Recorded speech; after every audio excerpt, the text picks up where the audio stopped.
Hey, everybody. Welcome back to another episode of the Catholic Talk Show. Today, we're going to be asking the question, is Western civilization on the brink of disaster?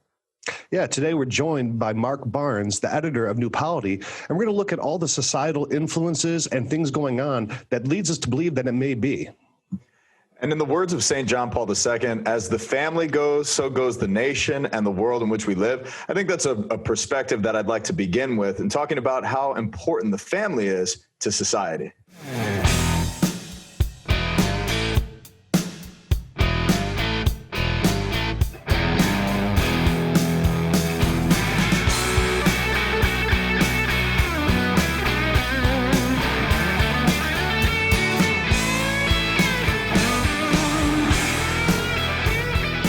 All right, guys, looking forward to this episode. Marc, been a fan of yours for a long time through the blog Bad Catholic. Now you're an editor at New Polity. We'll be talking a little bit about that. Some really interesting and intellectual articles about this type of topic. But yeah, really excited to get the show started. Yeah, Marc, I've got to say thank you for your contributions, my brother. It is very important to hear the voices of very faithful men and women in the church.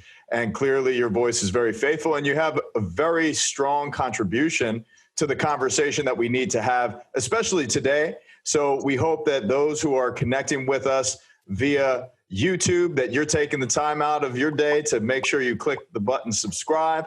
And we want to give a big shout out to all of our patrons, especially those who support the show financially. We would not be able to do the show without you.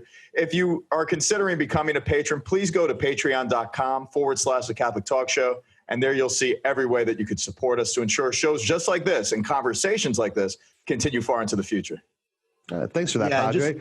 Just one quick note on the Patreon. We're doing Hangouts with the Patreons every Wednesday at 11 o'clock. So if you want, you can download the Patreon app. There you'll get the link to join us in the Hangout live, and then we'll record it and post it on that same Patreon app. So just another thing that we're providing now for the new patrons and patrons of old. So awesome. All right. Thanks, guys. So let's talk about this. You know, is Western society on the verge of collapse? And what do we mean by Western society? You know, really, I guess, the cultural patrimony of Europe, right? United States and Latin America and, you know, Europe. But there's been a real shift in what culture and society views as valuable in our world. And it's moving at a very rapid pace to where I think a lot of people look around at what's going on and they don't recognize the place they were born. They don't recognize their neighborhoods. They don't recognize their culture. They don't recognize the values that were instilled in them being valued anymore. So there's a real sense of dis-ease among people who hold to, I guess, more traditional Western values. And we're asking the question today, is that worldview that Western society was built on in the Judeo-Christian line of thinking as a patrimony of the great empires of like Rome and France and England, is that going away, and is that being replaced by something of a lesser quality? So that's why we brought on Marc. So Marc, why don't you get us started and tell us what are some of your thoughts and your observations about what you see going on in society? Really throwing me the broad ball to hit. That's it. It is. Well, look, I mean, no, of course there is decline. The difficulty is in asking what's declining and whether it's bad or not. You know what I mean? Like whenever you try to take something as vast as culture and say like, are we at a moment of its decline? You have to ask, was it ever worse? In what ways was it worse? And was it ever better? In what ways it was better? So I think it is a very nuanced question. But generally speaking, it seems to me like what we mean when we say things like culture and society are those things that we enjoy, the things that we're really living for, right? So like, you don't really speak of, the joys of Western society, by which you mean all the times that I brushed my teeth and checked my bank account to see if I still had any money to continue living in this world. I mean, those are real moments that happen within Western society, sure. But we want to kind of draw back and say, hey, that's something different than the kind of thick, warm language we have when we say our society, our culture, right? So it seems like what we're talking about are those moments that we enjoy for their own sake, right? So like the festival, the family, the things that we don't do for the sake of some other end, right? Like I'm just working this job so I can, support my family or something like that. And I do see a decline in those moments of contentment, those moments of enjoyment, those moments in which things are valued for their own sake. And this is something the popes have spoken of a lot, that in a increasingly materialist and consumerist culture, the trouble with it is that you're enjoying things for the sake of other things, right? You're constantly, work becomes something that you do for the sake of acquisition. Family becomes something that you go through for the sake of becoming an independent individual with your own job. You leave home, you go to college, you do your own thing. Even things like festival are opportunities for making money. Christmas becomes commercialized, feasts become commercialized or stop existing.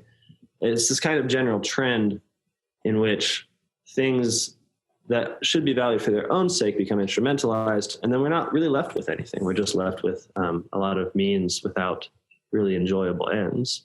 I'd like to follow up and ask you a question, Marc. What you're sharing reminds me of a book that I read in undergrad at Ave Maria University.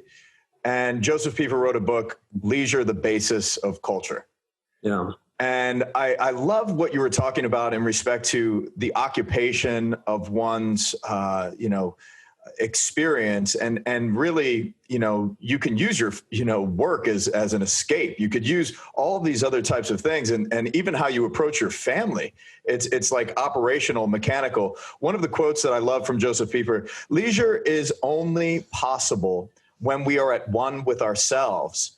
We tend to overwork as a means of self-escape, as a way of trying to justify our existence. And it sounds like you're talking about something much deeper in respect to how we can approach our lives, and how that is like kind of attached to the fabric of society. Could you kind of elaborate a little bit more on? Yeah, I mean, I got like I have like an experiential thing I can throw in here that I think would kind of bring light to this, especially since you mentioned like in the United States consumerism and just why people want to have babies or don't want to have babies. And I mean, it is kind of evolved around a self-interest, right? On how they perceive. So the oneness isn't there, but it's their perception met with their actions within that instrumentalization that you were talking about, right?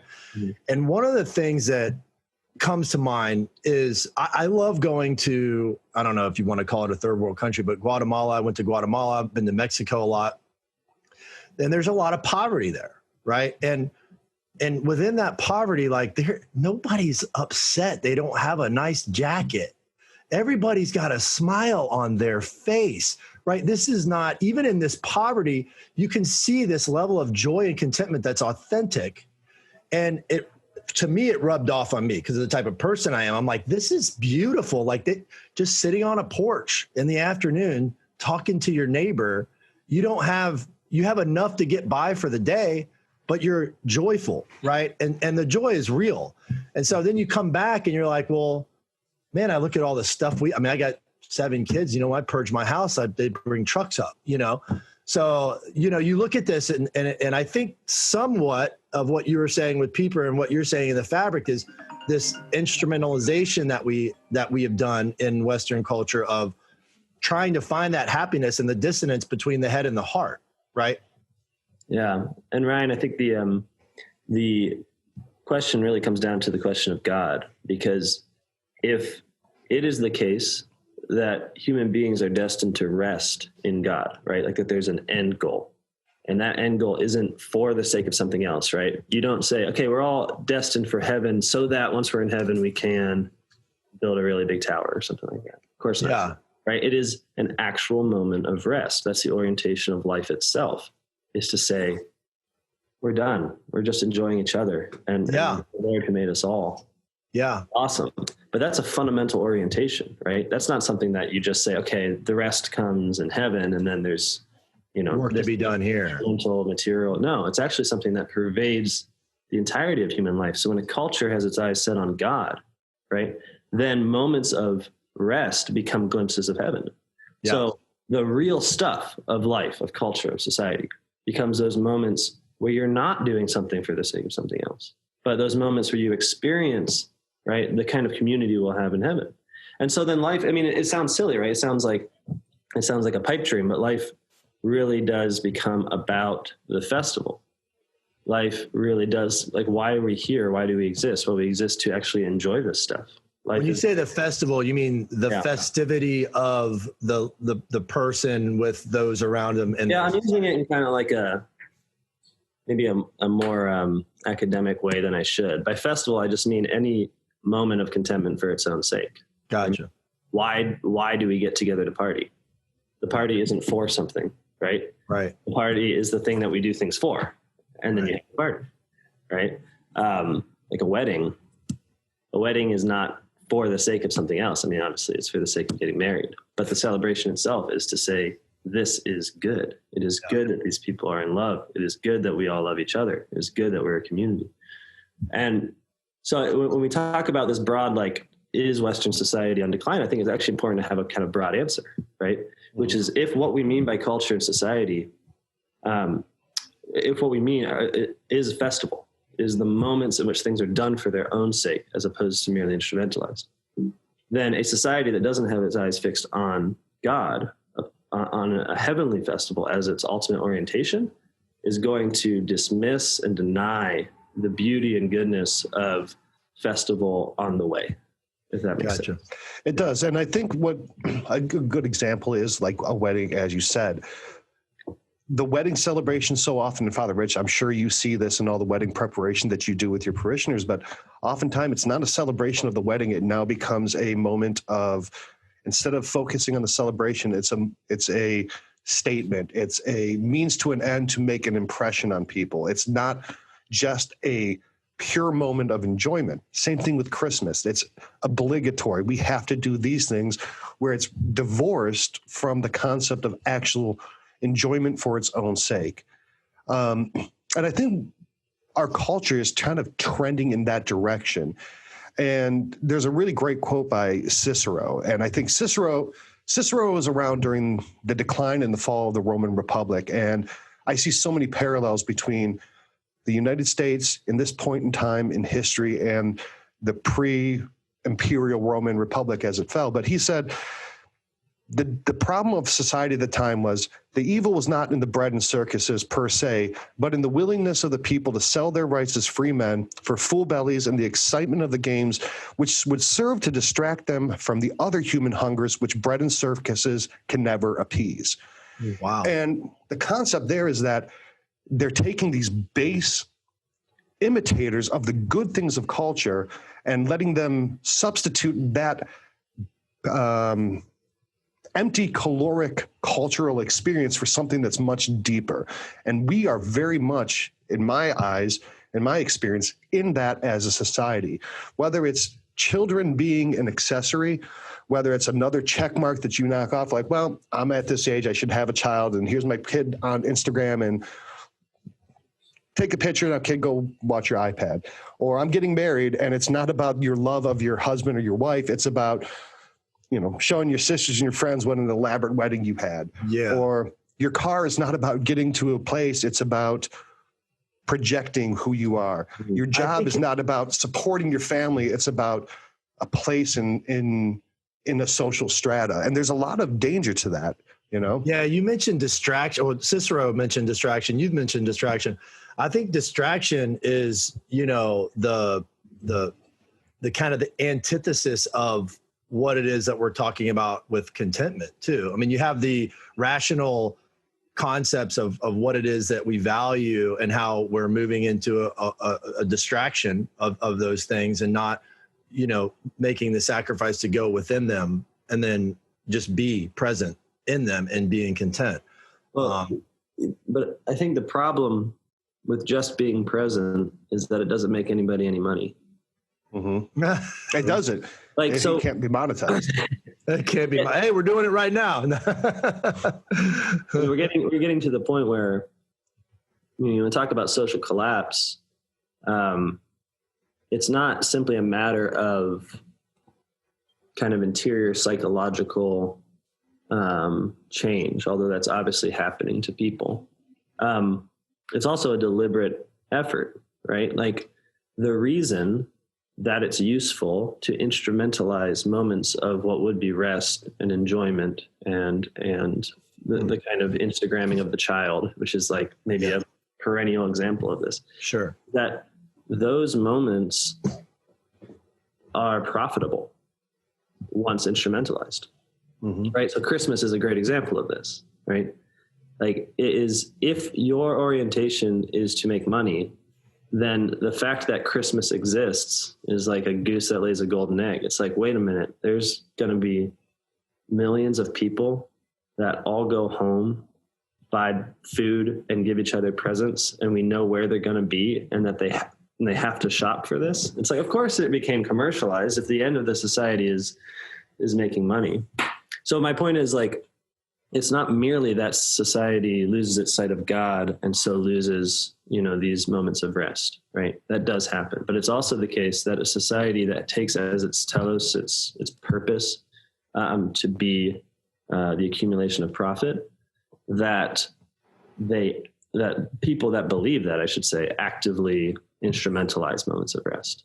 So the child becomes something that you have insofar as it's profitable, and then we're literally using our children to kind of increase our own clout on whatever. So in a society of unrest, Mark, like what is the trajectory of a society of unrest then?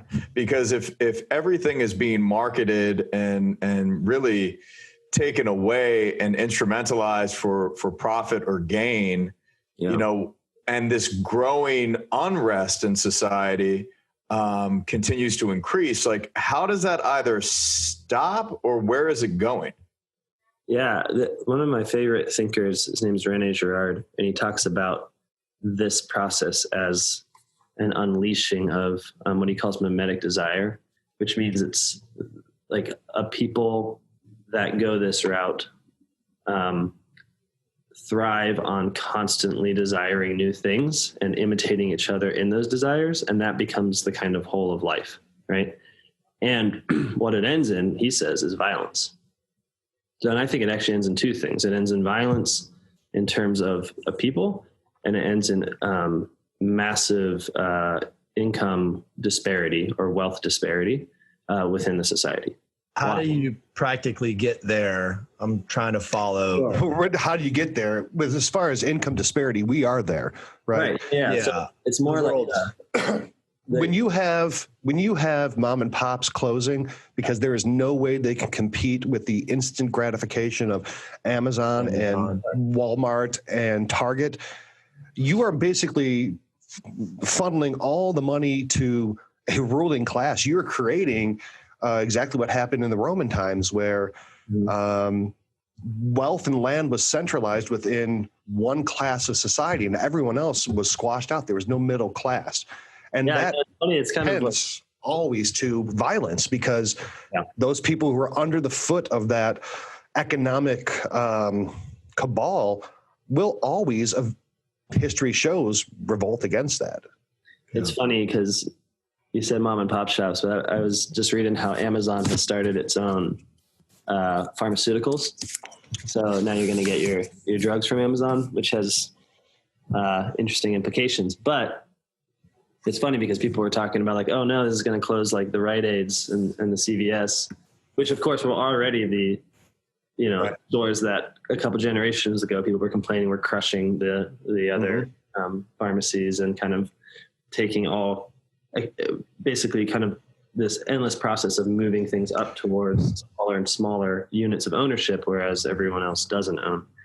But you asked why unrest leads to that. Like why does a inability to enjoy and an inability to rest naturally lead to violence and accumulation? And it seems like with the inability to rest, you basically have no place in which you are not willing there's no place in which you're willing to stop spending, basically.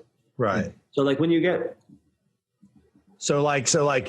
you know, you don't realize that this is happening. And so you continually go to that instant gratification and you pile it on and you can't sort of rest that cycle change of behavior. Right. Like when are you content? Like when is the car that you have fine? And when do you finally learn how to fix your car instead of buy another one, spending money to fix it or buying a new one? Like when do you finally say, I'm going to just own a house and live here forever and not constantly look at myself as someone that needs to engage with a market and have a better deal for myself?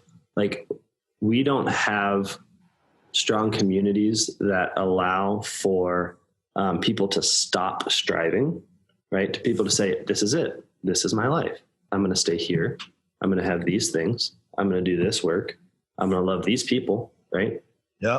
Like we don't have that sense of the ability to stop, which obviously is perfect if your sort of goal is the accumulation of capital into the hands of the wealthy, which is obviously the goal of the wealthy. I mean, they say this, it's not like a secret, like that's what they're in it for, profit. And so if you can create a people who always need to spend money to get new houses, new cars, who need to pay to manage their family on a biological level, contraception, abortion, like the actual influence of money in having families, like you can't even rest in that. That becomes something where you have to be paying large pharmaceutical companies to essentially make your family for you and with you. You could use anything as an example, but my point is what you get is a transfer of ownership and a transfer of wealth up to fewer and fewer people, to the degree that there's less and less areas of contentment where you just say, hey, I don't need anyone else. I don't need to buy anything. I'm happy here. I'm happy in this moment. I'm happy with these people. And then as far as violence goes, I think that the violence comes because these desires, this inability to rest, is fueled by envy. It's not just this sort of individual thing where you sit there and you think like, oh, what will ever fulfill the gaping hole that is me? I'm going to consume. That's sort of a romantic idea. But I think sometimes when people hear about consumerism, they can just think of like a very hungry person who can't stop eating or something like that. But I think the more realistic answer is that we're constantly looking at each other and saying that person is happy. I should be like that person. That house is the one that I should have. That car is better than mine. I need some other car to show that I'm better than that person. So it's never simply we live in a society that manipulates our envy for each other, right? That basically dangles this lie in front of our face that says, hey, the other person has the missing thing, right? They've really got it, right? That famous person, that neighbor, right? That wealthy person, they've got the goods. They have real life. And all those desires and dissatisfactions you have, well, it's because you don't have what they have. Right? Since we can't become them, right? I can't go be that famous person. I can't go be that neighbor. What do? Well, we buy what they have, right? Right. This is how the market has worked for a while now, and it's what keeps the economy chugging along, is this sort of continuous production of envy. But the thing is, it means that we live in a society in which the engine is a resentment to our neighbor. Like if we don't have that, we kind of stop buying things. Yeah. So that's why. And that envy leads to hatred of the other because they have what you don't have. And that hatred leads to violence. It is a very, very common cycle. If you look at history where a certain class looks at another class with hatred for having what they don't have, whether it's the Russian Revolution, whether it's the French Revolution, whether it's the Romans and the Carthaginians wanting their other spices or this trade route. I mean, it is a common thing. But when that cycle gets to a certain point, it's almost unavoidable that the hatred that a society breeds for each other out of a consumeristic, competitive mentality will lead to violence. Because, I mean, you'll even see this in apes and orangutans. You'll see territorial wars in orangutans and gorillas because they have a better place with more natural resources. Yeah. It's a base thing that is being manipulated by, a economic ruling class. They are manipulating our weakest and most primal instincts against ourselves. And I think from where we're kind of talking, which is like very high-minded philosophy, high-minded history, how can we kind of break this down in layman's terms of what are the structures that are involved in society right now that are propagating this unrest? What is the kind of the beast that is involved in this type of control of the market?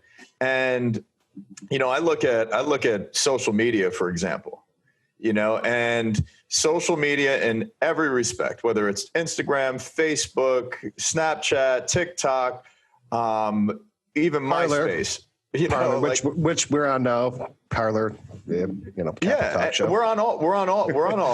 We're on all of those. Please follow us. Take a moment and follow us on the, But there's never been a medium, I don't think, throughout history that has propagated such unrest. And you think about it yourself, when you're scrolling through constantly, doesn't it create an unrest in you? Social media is the weaponization of envy. It is the purest irradiated weapons grade envy system ever created. Yeah, and then you look at the structures. You look at the structures of pornography. Right. And what St. John Paul II is like, the problem is that, it shows like not enough, the whole sense of intimacy between man and woman, and the beauty of that, in the sense of rest and what we're talking about, like entering into that deep place of communion with the other is something in and of itself worthy of investment of mind, heart, body, and soul. And in those pockets, like, where do we find our rest? Our hearts are restless until they rest in God. This is what St. Augustine said. And, God has ordered us in a way to be fruitful and multiply, to be together in the mystery of just existing as being fruitful. Mm-hmm. And in that contemplative way of life, like, man, everything is there. Everything is there. And throughout history, we have men and women throughout church history that have chosen poverty, that have chosen simplicity, that have vowed these things, chosen, a way of life of austerity and complete detachment from the world. So, when I look at, like, how do we stop this movement and trajectory of unrest? It has to be at a grassroots level of church teaching in rejecting these powers and renouncing them as if they were something in the world that would make me happy or give me rest or give me deep satisfaction. I have to renounce these powers and shut them off and balance them in my life. Yeah, I see. I don't use Facebook anymore. I mean, I get on and post stuff with my kids, but I stopped really like about a year ago because, like, even the nicest Catholic people or whatever, I mean, it was just there was like narcissism within the practicing of their faith, and I'm like, this is just bad. When Catholics, right, cannot recognize that, like, they're using this selfishly to draw attention to themselves, and that this is the antithesis of our faith, right? Drawing attention to myself. Like, come on, the glory goes to God. And it's just, after that, I was just like, man, this is just getting crazy. And it's hard. It's hard for people to be self-aware, to see that, number one, and hard for you to break that sort of concept in your brain that this is causing you harm, Oh yeah. The number of conversations I've had with people where a whole room of people are all complaining about their addiction to, whether it's their smartphone or Twitter or Facebook, and then when you suggest that they don't stop, it sort of trails off to some other thing, like somehow that's impossible. Which, in fairness, it should be pointed out that we don't live in like a society in which individuals choose unrest, right? We live in a society in which unrest is mandated and in which it becomes increasingly difficult to choose a life of simplicity, right? Yeah. Like to the very realistic degree to which it's like going to be impossible not to have a smartphone very soon. Yeah. Like you will not be able to keep a job. That's what I mean. So like, it's not simply the case that it's like, well, we could just like, we need radical structural change. We need to not, I agree, Father, that we need to be at the grassroots level, but with an orientation that recognizes, look, if we're going to sort of stop a trajectory of unrest, there also has to be a real effort to both destroy and overtake real strongholds of power where people are being actively orientated towards envy and dissatisfaction for the sake of profit of the few. I was laughing when you were talking about social media, Ryan, because the Peter Thiel, he's one of the big investors in Facebook. And when he chose to invest in Facebook, it was after he had read Rene Gerard, the you mentioned him. I was just talking about. And it's funny because, you know, Rene Gerard thought that by stoking envy, we create a society in which ultimately there is a violent blood sacrifice. Like that's the end goal of all this envy is ultimately someone becomes the sacrificial victim who is the one that dissipates, as it were, all the violence that envy builds up. So you got to understand that someone who read that said, okay, you know, it's a great idea. You know, it's really going to work. Facebook. And he was right. Like he was right that it would be addicting, that people would love to be envious, that we would find a place for this kind of magnification of our unrest and our envious desires. And he invested in it and made a lot of money. But I think it's an important point that we shouldn't be naive to think that these things just simply happen. Like these things are the work of human hands. People knew that the sin of the human heart could be a profitable venture and went for it. So yeah. You see that with Planned Parenthood. You see that in a lot of different things in our society. I mean, I'm looking at this and I'm like, what about the listener that like, and I'm thinking to myself, like Amazon, right? Like I've got 7 kids and, you know, I'll get on an app and I'll shop because of the convenience, right? Obviously we don't do that all the time because I actually like going to the store to see people that I know that are in my neighborhood that work there. And I have conversations with them. So it's not all the time. But what do you say to somebody who's like, do I just stop buying from Amazon? Do I just find local people and just be content with what I'm able to buy here? Or are there certain things that, you know, are okay to buy, right? I mean, I get the social media. I've cut off of that and my life has gotten so much better. We got Exodus 90 when men are going through this and they're coming out and it's just renewing a lot of people's hearts, you know, because they're getting off social media. But like, what do you say about, you know, the instruments of society that are, you know, a vacuum to the economy that have become so big that it's very difficult to have communities like we've had in the past? Yeah. Well, I mean, I say there's no way out of this except some sacrifice. Yep. So I can't give you an answer that says, hey, here's how you can have all of the conveniences of a envy economy without, you know, without using the envy economy. The whole point is that it is convenient. What I like to do with Amazon is use it as a search engine because they very conveniently become the middleman for everything. Like that's their shtick. But then it becomes really easy just to search on Amazon for the thing you want and then go directly to the seller and just cut out the middleman. I mean, just a simple tactic. Yeah. Doesn't have too much more time.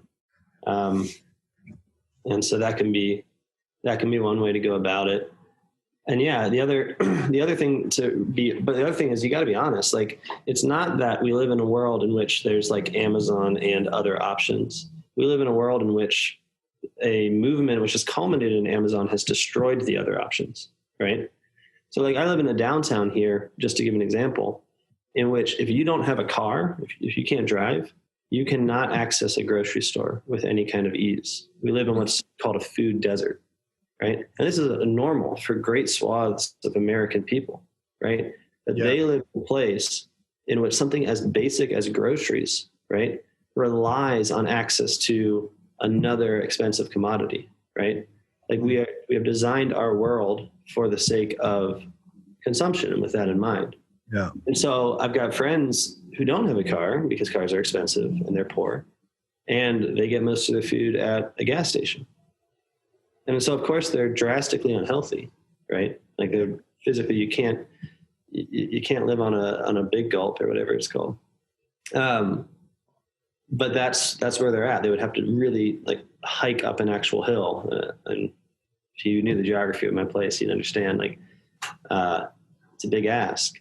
And so I think there needs to be a kind of a tragic awareness of this so that you don't end up becoming the person that's like, just find moments of rest and ditch moments of consumerism and envy. It's like, no, you live in a world in which the simple, normal, easy route, right, is consume from large corporations at great convenience. Like that's the world we made. So let's talk about a couple things that are maybe symptomatic of that, right? Some of the things that really point towards a loss of what traditionally Western society has valued. That is, has Western society lost its faith in God? How is this damaging the family? How is it that divorce rates goes up so drastically in the last 100 years when, again, wives and husbands become a commodity and something to envy after a better wife, a better husband, right? How does children, really, how has God and family been so supplanted by the desires of the corporations to buy? How has that become so pervasive in culture to where authority is not respected? There's violence and rioting in the streets. There is gender confusion. There is sexual confusion. There is children are many places are the majority born out of wedlock. How has all of that caused these, I guess, almost mortal death blows to these linchpins of what holds a society together? You really asked the easy ones, man. Our audience demands it. I mean, like everything. And I'm interested. Everything you've mentioned, it's fascinating how it can all be connected. In that it's not that a consumer society doesn't offer you goods that Western society has always valued, like a family, a marriage, a wedding, children, right? Home, land, things like that. The difference is more subtle. It offers them to you, but now as an item to be purchased amidst a possible array of other items, right? So the weird part about being Catholic in America, and maybe just in Western culture right now in general, is that you get kind of validated for some of what you do, right? So they're like, oh yeah, sure, have a family. Oh, you have a faith, a Catholic faith? That's awesome. It's so good that you have faith. Like you live in a culture where other people have faiths too, and you've chosen this faith, and it makes you happy, and that's wonderful. What's being done there is the real thing that's important is that we have these things in a manner of a consumer society, right? That we're consuming them as goods for our individual selves, right? Rather than being responsible to them as a people who live in family, who are destined to be fruitful, multiply, who have a vocation, who are orientated towards heaven. These things don't matter anymore. What matters is that subjectively we can gain our subjective happiness by sort of purchasing the different lifestyles that we want. And you mentioned gender, and that's an obvious example of this, right? Like people think, oh, we live in a world in which gender is all crazy and all that. That's maybe, but not really. I mean, most people say they're a man, say they're a woman. It's just that now what we've done is said that you become a man or you become a woman, not because it's a gift from God that's essential to the human race, right? But because you've chosen this identity in the same way that this person might choose a gender fluid identity. in the same way that this person might choose a gender queer identity, the same way that this person might be transgender, you're a man. They just become another thing to be able to purchase with some clothes, hormones, and some validation. You've just purchased whatever identity you want. Precisely. And I think that, I mean, it's important to be honest that this has been going on before, like the 90s, in the sense of the idea that masculinity is something that you purchase has been long before the transgender question, something that's been pushed on men, right? Like, that's just how advertising works. If you want to be a real man, you smoke Camels, sort of thing. Or Marlboros, I suppose. But that structure hasn't really changed. It's just there's more diverse things to buy to become more diverse things. I mean, we began this discussion talking about how what has to be disrupted is any moment of contentment, any moment of rest, right? Gender is a great example of that, because if you believe the biblical doctrine, male and female, he created them, then when I look and I see that I'm male, there's nothing more to do. There's nothing to buy, right? There's nothing to prove. There's nothing to go, I'm going to go perform my maleness by doing X, Y, or Z. Like, I don't need to pay anyone anything. I just got it from God. It's a gift. But what we do is those moments of gift are moments in which no one's making any money. And so you take those moments and you say, oh, no, gender, it's not a given. It's not a gift. It's an achievement. It's a performance. It's a thing you do, right? It's a thing that this person does and so becomes trans, and this you do and you become a male, And so it's the same with family. It's the same with religion. All of these things are maintained. They're all items we can purchase, but they've been stripped of their, not even stripped, their substance has been sucked out of them, right? It's like we're allowed our Catholic world so long as it is a consumer choice within a world of other consumer choices. Well, even like a wife, it's like, now you can live together. I mean, people live together, and it's like you're trying it out, I mean? So it's like, when you want to buy something, yeah, sure. I want to try it out for free. I don't want to, subjugate myself to maybe a bad product, Which has always been shocking to me that people have such confidence in themselves. It's like, well, you're being tried out too, man. It goes both ways. I have confidence that you're not like a faulty product there. Yeah, people are looking at marriages like rent to own, that they can get out of the contract later if it's the property doesn't suit them anymore, or they found another property. Again, hey, it's that other place that I'd rather be. I'd rather have that one. Let's just swap it out, sign the papers and go get a new lease. And actually, divorce is hugely profitable. It sure is. Oh yeah. About just double the houses. Boom. You got a whole new housing market. Can you imagine a better game to get tons of money than to split every house into two? Oh my gosh.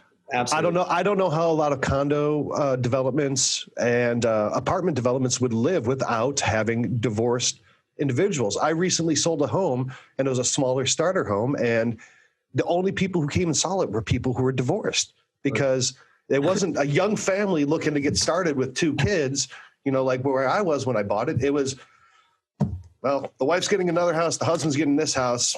This house kind of fits me to have the kids half time now.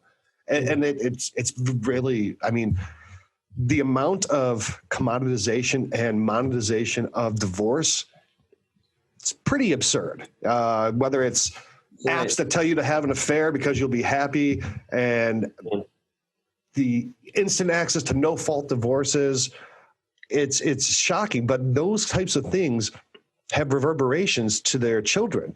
Their children then see marriage as disposable. They then see that they see themselves as a bad product.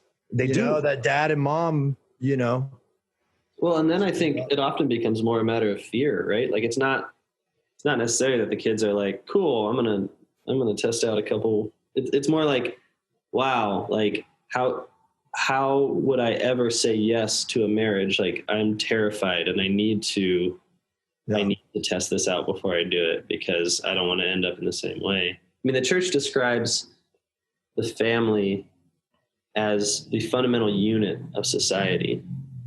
And what it does not mean by that is that it's like the smallest thing that then is built up into society. That's a kind of non-Catholic view. It means it's a microcosm, right? The family has everything you need in it. And I don't mean like just the nuclear family. I mean like the family, which includes really friends and neighbors and like people living in that close-knit common good that begins though with the mother and the father. That's sufficient for life, for enjoyment. You know, it has in itself that taste of Eden, that taste of heaven.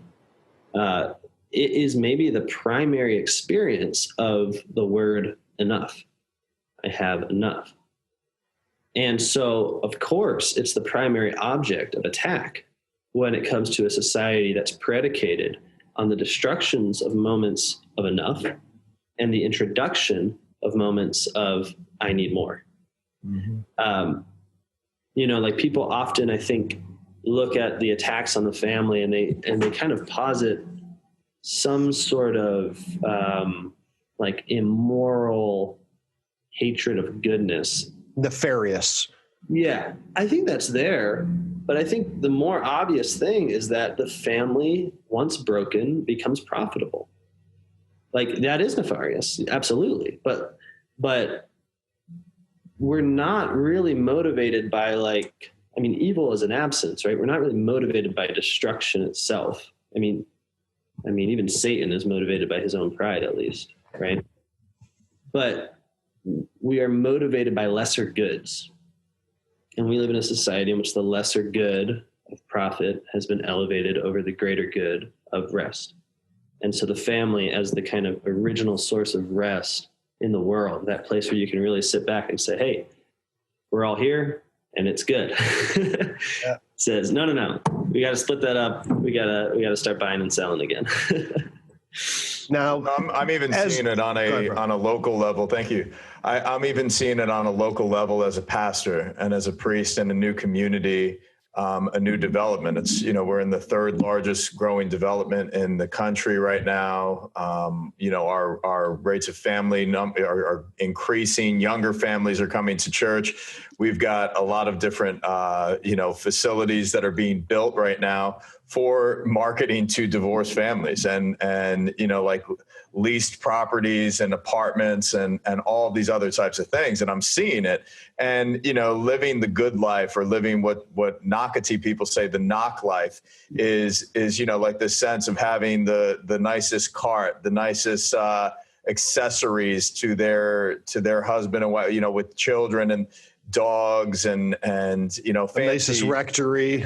Yeah, fancy things, you know, like, and all of these accessories that accompany this marketing strategy that I think this show has illuminated the most. And I appreciate that. But I am seeing firsthand people recognizing that and seeing how empty it is. People are coming to church and they're choosing lives of simplicity. Some of these young people are coming to daily mass with their families. Some of them are turning to homeschool models and living more simple lives because mom or dad has to stay home with the kids and educate. And embracing that poverty and embracing, you know, these decision points, like what Delacroix was saying before, brings people a lot of peace and a lot of rest. And even with respect to what people ask me all the time, like, so when are you going to get a youth director? When are you going to get this or get that? Or when are you going to build a church? For me, everything has to be revolving around the family. And for us, you know, I've hired a family life coordinator because we need to facilitate family life at our parish. When families come here, I don't want them to leave after Mass. I want them to enter into rest with us after Mass, after we receive the community. Like real community. Real and community that's what we're centered around the church. Yeah. And that's why the church is ever going to be an instrument of that unity. The church is ever going to be an instrument of truth. And when we're cracking open this content today and we're looking at very dense philosophical concepts and political philosophy and what these powers are marketing in society and the commoditization of everything, that's sacred and good and wholesome, it's time to recognize the church in the midst of the world as that instrument that stabilizes the human family. And the more and more that I do marriage counsel, day in and day out, the days that I just spend hours with couples and realize, like, now I understand, like, the church is absolutely necessary for marriage preparation. Mm-hmm. The evaluation of the focus test or, assessment tools for relationships are absolutely paramount.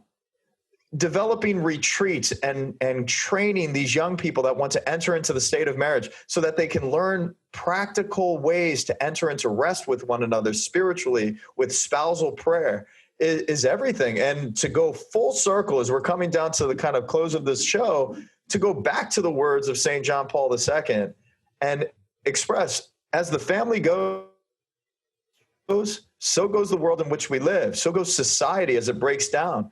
And now is the time in our world for us to do our part and to participate in our faith. And there is no church as healthy as people actually getting involved and providing these moments of rest together and choosing that. Society has crumbled many times throughout the life cycle of the church in the last 2,000 years. What everyone would view as society, whether it was the fall of Rome, whether it was the French Revolution, whether it was the Holy Roman Empire or Byzantium or whatever. There's been so many societal collapse that looked like the end of the world to people, whether Black Plague or the Reformation. The church has always been a steadying force. It is the bark of St. Peter in the storm, right? And clinging to it throughout history has been the only constant thing that has offered a contrary worldview and a worldview based in values and based in Christ that has been the bulwark against the societal forces. So clinging to the church in these times, there is nothing else, because society does always unravel cyclically, but the church is always there in those voids to provide that fabric, those stitches that keep society knit back together. And I wanted to add one last thing, and this is probably my favorite quote, maybe of all time. It's Chesterton, is that the most extraordinary thing in the world is an ordinary man, his ordinary wife, and his ordinary children. And the more you can start to look at your family in its ordinariness as extraordinary because of that nature, the happier you will be. Now, Marc, why don't you tell people a little bit more about where they can find some more of your writings, get some more of your thoughts, and tell them about New Polity. Yeah, I want to just say I do think that the church has always been the institution of God's Sabbath rest, right? It is the calling back of humanity, right, to the Garden of Eden, where God walked with man and where there wasn't until the lie of the serpent, envy, right? So even today, I just want to totally affirm that beginning real activities, real festivals, community gatherings, studies, prayers, celebrating feast days, doing processions, talking with your priest, and actually asking, hey, how can we have a life that resists our culture, right? How can we do things where what we're doing is exchanging gifts and not buying and selling? How can we do things where what we're enjoying is each other and not envying each other? How can we do things where when we're done, we say that itself was good and not for some other reason, like how good it is to celebrate the feast of St. Matthew, for instance. I think those things might sound trite or ineffective, and I think they can't be taken apart from really the Catholic conversion of higher powers in this society, which includes at the level of business and politics. But it's all of that is just irresponsible and silly without an actual effort at restoring Sabbath rest in our churches through the church and through the Holy Mass, which is the ultimate event where we simply receive gifts and really have so little to offer in terms of the work of human hands. Like we give so little and we get so much. And that's this primordial experience of the gratuity of existence. So I just want to affirm that, yeah, the turn to the church is what will weather the storm of any kind of envious, psychotic economy as it crashes to the ground. To read more of this sort of thought, this sort of work, newpolity.com is where we publish most of our stuff. We just finished issue 3 of the magazine New Polity, which is an academic journal where a lot of these ideas are discussed. In fact, I was actually thinking this is appropriate. I have an article in here about sleep in the Bible and the meaning of sleep and how sleep in the Bible is sort of an act of worship. And it's only in our contemporary society where we consider sleep as a kind of pause button on human existence that gets well, if sleep is worship, Delacroix is the Pope, let me tell you. Yes, I am so good at napping and sleeping. This article will justify your whole existence. You'll never have to work again. Yeah, New Polity, and we'll put the link there below so you can see it on the screen. Polity is just a fancy word for city. And so what we're all about is imagining what a new city looks like. What does a Christian society look like? Like once you get over all this silliness of envy and violence and ask, how do you build the kingdom of heaven on earth? Because that's always been the vocation of the laity here in union with the clergy. And so it's just another stab at imagining that. And I think there's some stuff that's more heady. There's some stuff that's a little more light, but I really think that just plugging into that, following us on that website, newpolity.com, we'll get at least some of this good stuff into you. That's so, awesome. Marc, we want to really thank you so much for the wonderful insights that you provided to this conversation and driving this really incredible movement that you have going on. It reminds me of Aristotle's word, mankind is ordered toward the polis. You know, we are all ordered to enter into civilization. That is something that's naturally inclined in the human person. And we do need renewal. So, you know, please continue to share on our feeds on Facebook, Instagram, and Twitter. And remember, like, even these mediums can provide like real conversation. So we hope that this show provides that to you and maybe some thoughtful concepts. You know, again, we want to give a big shout out to all of our patrons that make this show possible. And if you want to check out more, go to CatholicTalkShow.com. There you'll be able to see every way that you could listen in or view our content on YouTube. And we thank you so much for joining us today, and we will see you next week. God bless.